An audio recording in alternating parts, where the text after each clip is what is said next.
Bon dia, good morning and welcome to the official press conference for the Louis Vuitton Cup semi-finals. Bit of tension in the room, which is quite exciting. I mean, it's fair to say it was an intense, closely fought round-robin series, plenty of great results, plenty of excitement, including that late charge from Ineos Britannia, and with it, topping the challengers leaderboard and the critical right to choose who they're going to pick in the semi-finals. Now, on the other end of the ladder, we bid farewell to our French challengers, Orient Express Racing Team, after a promising campaign on a limited time frame, and we certainly hope to see them back again in the future. So, just 4 challengers remain, and today we find out the semi-final matchups with Ineos Britannia's big pick of who they'll race in the semi-finals. I think it's fair to say, whichever way you look at this thing, it's going to be a colossal matchup, some mouth-watering battles and plenty of rivalries on the line, and we'd expect nothing less from the Louis Vuitton Cup semi-finals. The beauty of sport is that you get judged by one thing and one thing only. Every single one of us here will be judged at the end of the day by the result. The prize in each team's sights is the Louis Vuitton Cup. If you're the team holding this trophy at the end of the Challenger Selection Series, you're a step closer to the holy grail of the old mug here in Barcelona. Today, the curtains are opening on this spectacular set. American Magic disaster. Good pressure. You never know what's going to happen in that stuff. No lead is big enough. Turn, Hugo. It may have been ugly, but it doesn't matter. It's a bit more stressful than it needed to be, eh? We did our jobs, we got into the semi-finals. Lingy Red Bull Racing, the team now under all the pressure. We're just going to go out there and try to win as many races as we can.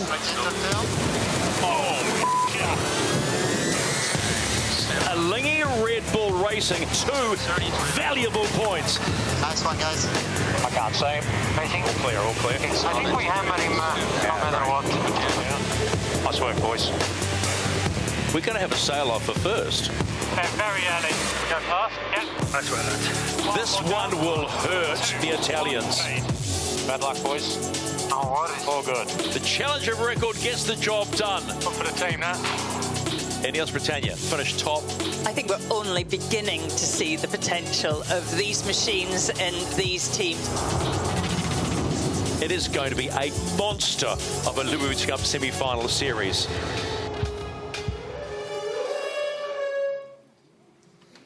There we go.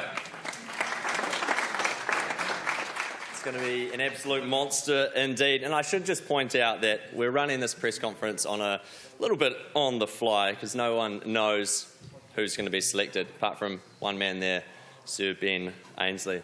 Maybe just telling Tom, actually. Hopefully not. I will leave the surprise for a little bit. No, this is very exciting. So no one knows here. We're just going to go through this thing. Ben's going to make the decision. Then we're going to open up to the floor to ask some questions out there. But how the semi-finals will work? Well, Ineos Britannia, they will select their team. They'll also choose their entry side for the start of the first race, port or starboard, and also whether they'll be racing in the first race of the day or the second race of the day.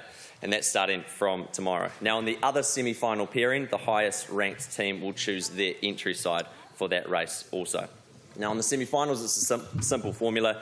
The first team to score 5 points will progress through to the Louis Vuitton Cup final.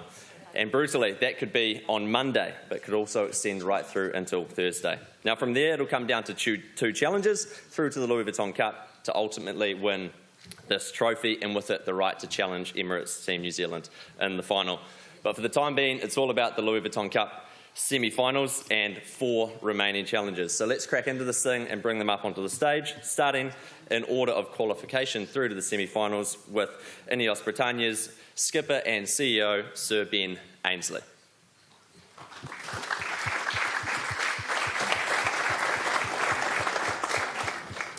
Next up to the stage, helmsman of Luna Rossa Prada Pirelli, Jimmy Spittle. Helmsman for New York Yacht Club American Magic, Tom Slingsby. And skipper of Lingy Red Bull Racing Team, Arno Sardafagas.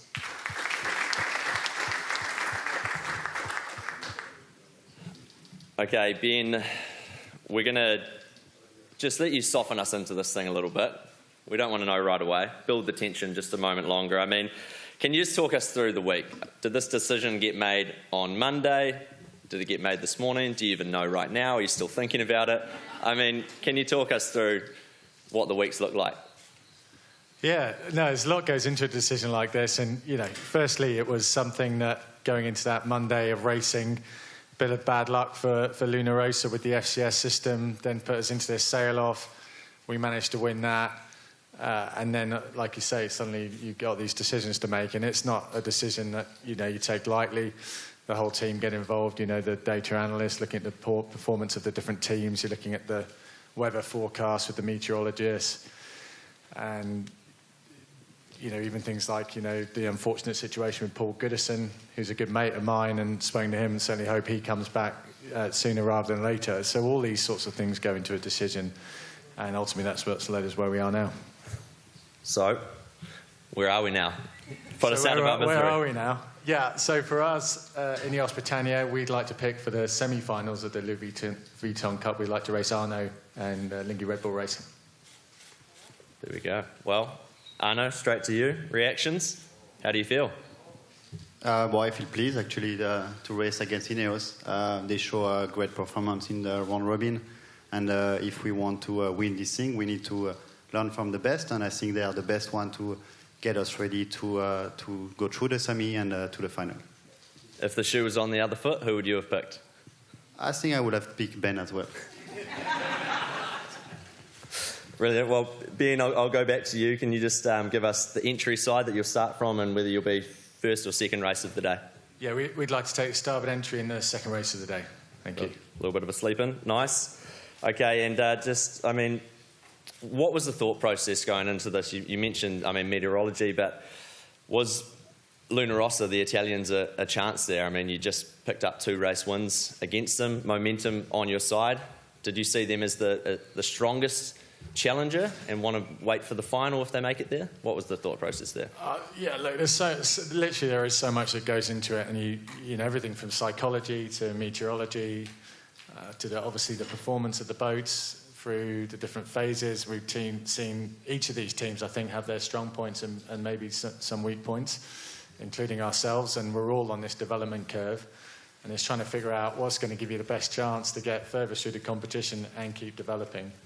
And ultimately, you just got to make a decision and get on with it and try and win some races. Well, Arno, just back to you again. I mean, we heard you on the broadcast say that, you know, the initial goal was achieved. You made it to the Louis Vuitton Cup semi-finals. I mean, it must be a proud moment for the team to make it here, but how do you reassess and I guess, change that goal now? Yeah, after the round robin, we got the chance to work on the team, on the boat, and on everything that is where we could improve. And the first goal was to be here today, to have the honor to do the semi, and from there we restart on the same amount of point. And tomorrow is game on, and from there we will see what happens. But yeah, we're really looking forward to get out there and silence against Ben and Ineos. We'll jump down to the other matchup now. Luna Rossa Prada Pirelli up against American Magic. Jimmy, we'll start with you. I mean, a week ago we were looking at this thing in a very different light. I mean, you were the red-hot favourite team at that point in time, and it kind of felt like it's flipped on its head a little bit.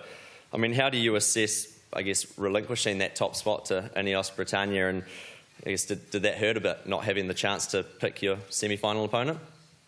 I think the goal for all teams here was to make the semi-finals. We all knew that there was going to be a team going home, and clearly none of us wanted to be that team. So, you know, it was really to achieve that first step and goal, and really to try and learn as much as we could from those round robins and the prelim regatta as well. And I think we've done that. We've all had a wide range of conditions, and now we move on to the next step.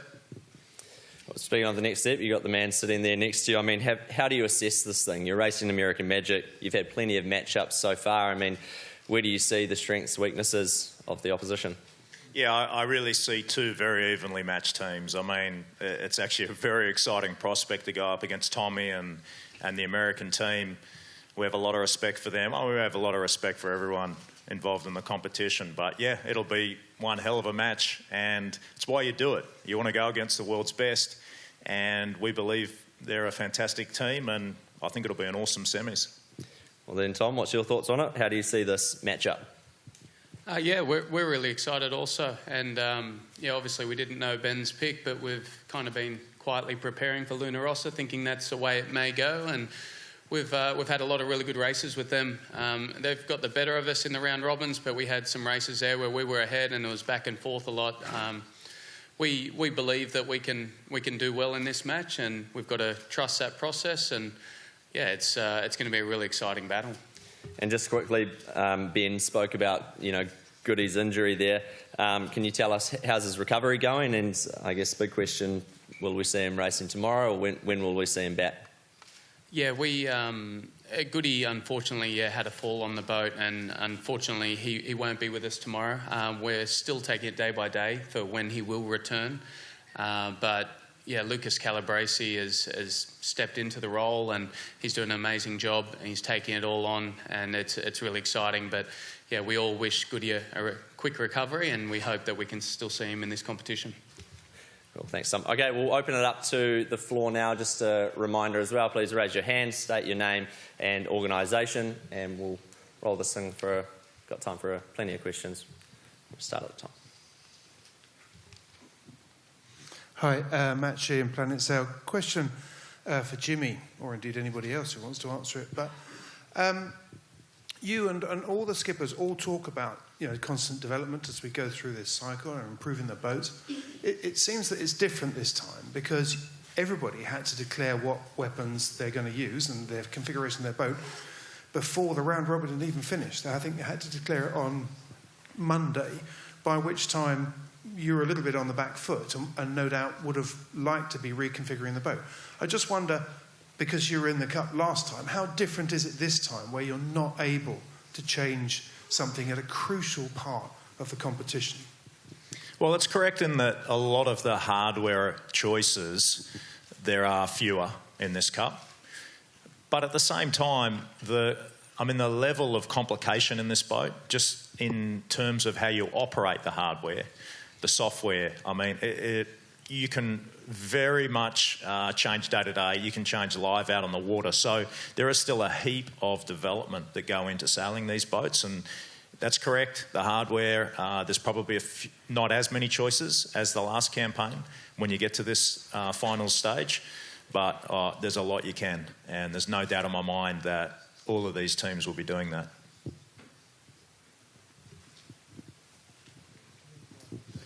Tucker Thompson, ACE. Question for Ben. There's a saying in the America's Cup that we all know well, which is the fastest yacht always wins. So have you been surprised, perhaps pleasantly, that a lot of these matches are now coming down to the skill of the sailor, be it tactics or strategy, even boat handling?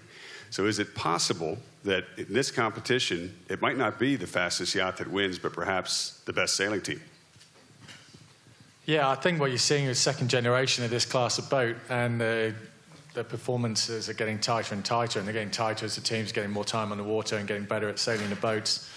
And the other thing about Barcelona as a venue is it's really, as we know, changeable. One day you can have good Garby breeze, 18 knots and relatively flat water, and the next day you can have 6 knots of wind and quite big waves. So it's a really big challenge day to day, and the performance of the teams is variable. And it ultimately will come down to sailing skill. We've seen that. We've seen just how important all of these key moments, be that the start or some of these key mark roundings and boat-on-boat interactions. We've seen some really great close racing, and I think it's only going to get tighter.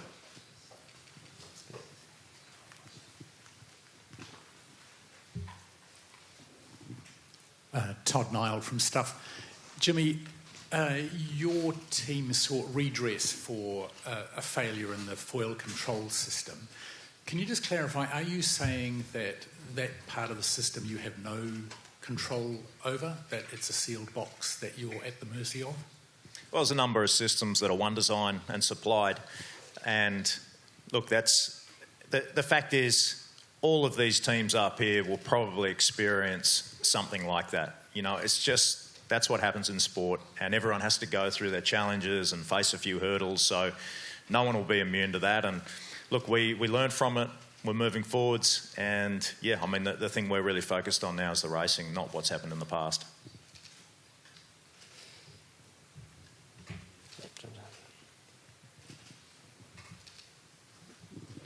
Yes, Pier Giorgio Sande from La Vanguardia. Jimmy, sorry, could you clarify what was the technical issue during the race against Alinghi? It was a software problem from a software provided by the organization. I read that you even filed a complaint. Could you just explain us what happened, really? Well, you're a journalist, so I would expect you to probably go and do a little bit of homework, and I'm not going to do it for you because I'm getting ready for the racing. But there's definitely, you can go out and check out the facts.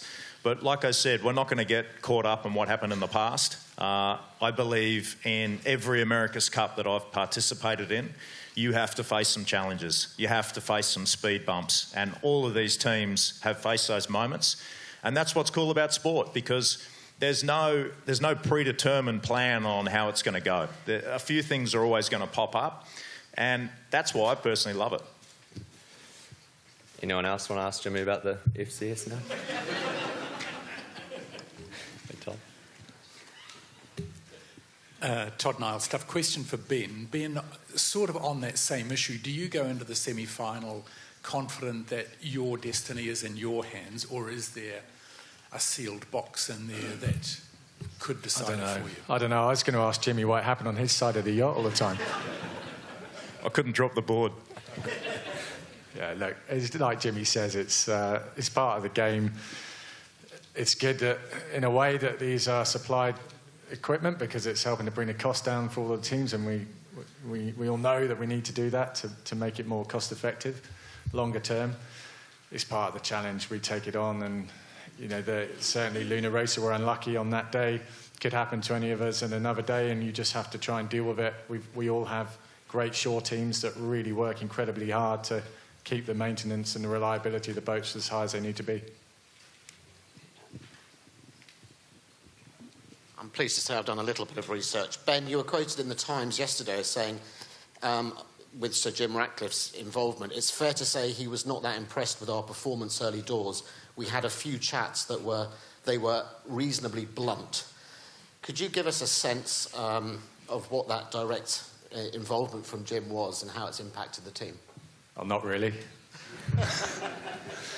I think it speaks for itself. I mean, I'm not going to say word for word the discussion we had, but, it's the same for, again, all of these teams.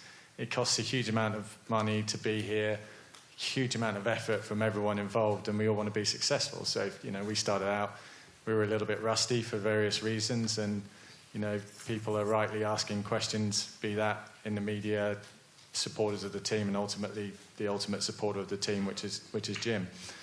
It's my job to take that on for the team and have those honest discussions and explain why we are where we are. I think we talked a lot about the development game that we're all going through here, and there's a long way to go still, and we'll see how that goes for all of the teams. We're no different. Up behind you there. Hello, Albert Padrol da RQ. A question for Ben and Jimmy. You were first and second in the round robin. I would like to ask you if you would consider choosing Barcelona again for the next America's Cup if you go to the final and beat Team New Zealand. Thank you. You first, Darling. You did finish first, so you should go first. Okay. I think, we all love Barcelona. It's a great city. It's a great venue. We talked about how much it's a challenge in terms of the conditions, varying conditions that we get. And we're seeing more and more people coming to the city and the port, getting the atmosphere going, which is great to see. I mean, for us, it's about trying to win the America's Cup for Britain. We've never won it. We talk about it enough, so ultimately we've got to get that job done, and we'd love to host it back in the UK. But the fact that it's a global event, it can be anywhere in the world, any of these amazing port cities, I think it sets a great standard for the future of the event.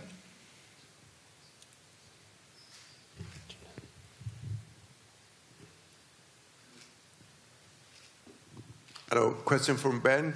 Did you consider to match Luna Rossa or not? Yeah, we considered all of the teams for various reasons. Someone said pick Jimmy because he's a bit weak mentally. We might be able to get under his skin.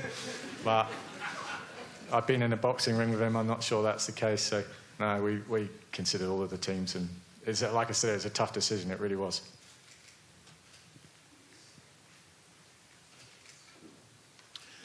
Tom, can I ask you, is first to 5, potentially 2.5 days, and it's done. Is that long enough, really, to determine a finalist? Yeah, I think 5 races, like first to 5, is enough. I mean, you could say any way you want. I mean, I remember in 2013, first to 9 was pretty good for us, but it's not always the case, and we all know the rules when we sign up, and so first to 5 it is.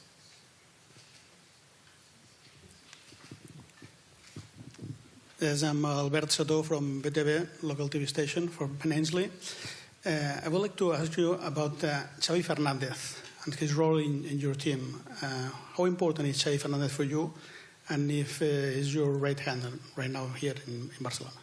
Xabi's a key part of our coaching team. We have 3 coaches really, Xabi, Rob Wilson and Ian Williams. And Xabi is an amazing sailor, huge talent through obviously 49er, gold medalist and offshore sailing expert, but real high-performance sailor. So he's helped us a huge amount in understanding how to sail these boats better, set up. He's also just a really great team player. He's the guy who's often got his hand around someone in the team who might be struggling for whatever reason. He's in there building them up, giving them the support. He's a fantastic team member.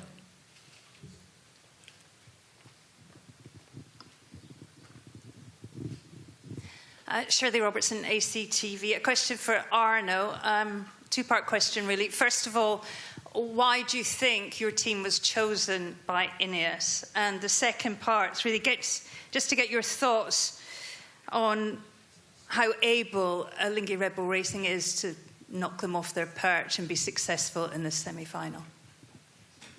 But the choice that they choose us, I think it's more a Ben question, but if you look at the ranking, it was a fair choice. We came last, they came first. I think if you want to be clear yourself, you want to get people out early. Of course, you could have chosen Luna Rossa, but I think it's a bit risky. It's better to have a more week to train. On our side, we got the chance to start again. We did so many modifications on the boat, on the team, and just moving forward. We have one opponent now, that it's a different game. We can only watch on what Ben is doing. They are incredibly innovative in the way they sail, and I think we're just going to focus this week on trying to beat Ineos, and then we will see what happens next. Just on the top in the middle. No, up. You're good.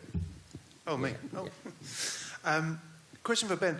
Last time around, you went straight from the round robin for various reasons, straight from the round robin to the final. I just wonder how different this process is now and how you take that on. How does it change the way you approach it? Because obviously you want to try and get to that final. Yeah, I mean, this time around there's less time. Sorry, we talked about it a lot less time between rounds than there was between, say, the Christmas race in Auckland, and even then having that gap between then and the final. This time, all the teams are pressed in terms of the modifications and development we can make to the boat. So it's really about just trying to keep making those small tweaks as you're moving forwards through the round. So it's a different approach, I think. We're going to have a tough race against Alinghi Red Bull Racing, we know that, and then whoever comes out at the other side of the semis. I think if you look at the ultimate goal of the America's Cup, we're going to push each other hard. We've seen the Kiwis have sailed really well through the round robins. We know they're going to be, whoever gets through is going to be up against it, an incredibly tough final. But I do think those challenges are going to be really match fit coming out of this Vuitton Cup, and it's going to be a fascinating journey. Francesc Soria, de Televisió de Catalunya, from Catalonia Television. Another question for Arnaud. How many possibilities do you consider to surprise Ineos? If you have to tell me a percentage, a number percent. I think we'll say 100%. We got 5 races to win, and I think it's going to be the goal. We will see tomorrow what happened on the water, but as Ben said, it's going to be incredible to sail this semi-final, and mainly we're going to enjoy and push really hard the boat and the teams. We've got time for a couple more. Jump down.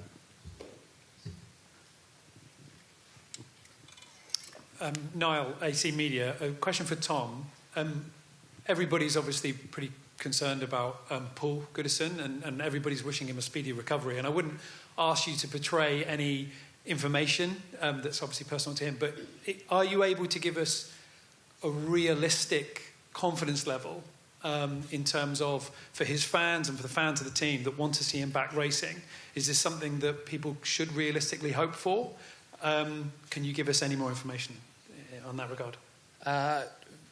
The answer is I actually don't know the answer. He's with the doctors each day and getting assessed every day. We saw him yesterday. He has weighed in for our team. So we are hopeful that he will be joining us again. We've made sure that it's a possibility on that side of things. And yeah, it's just, obviously it's a tough one where he really wants to be out there with us, but he's not able to at the moment, and it's just going to be assessing how quickly he can feel ready to come back and join us. Sorry, I can't give more information than that. Just down the front here as well.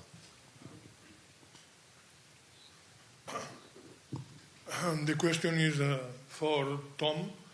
In the last edition, American Magic is lost against Luna Rossa 4-0. Yes, American Magic is this the revenge of this semi-final? Sorry, repeat that again, sir. Revenge. Yeah, look, last time Luna Rossa was the team to knock out American Magic, and but this is a whole new team now. I think the boat performs in much more range of conditions. I think we've built from the last campaign. We're a much stronger team, and I think, look, I wasn't there for the last campaign for American Magic, but I know that I believe if we can get up on them, it would be a lot of revenge, and there would be a lot of sort of mixed emotions and feelings going into this match for those guys, knowing that Luna Rossa did knock out American Magic last time. And so I believe we have the team that can beat Luna Rossa, and I look forward to seeing what we can do and hopefully causing an upset. We'll take one more if we've got it, otherwise we'll... Thank you. No, thank you. Okay, we'll wrap that one. Oh, we've got one more. Okay. The sides of the first match. The sides? Of course. Jimmy, you were meant to tell us the sides. Yeah, we'll go port entry. Port entry? Great. Perfect. Thank you. Cool. Okay, well, we'll wrap that one up there. So we'll kick off tomorrow, racing from 2 p.m. local time. It's obviously Ineos Britannia against Alinghi Red Bull Racing. You guys have to take some photos, just a sec. And then Luna Rossa, Prada Pirelli, American Magic. Thank you very much for joining us. We'll see you for the Louis Vuitton Cup final.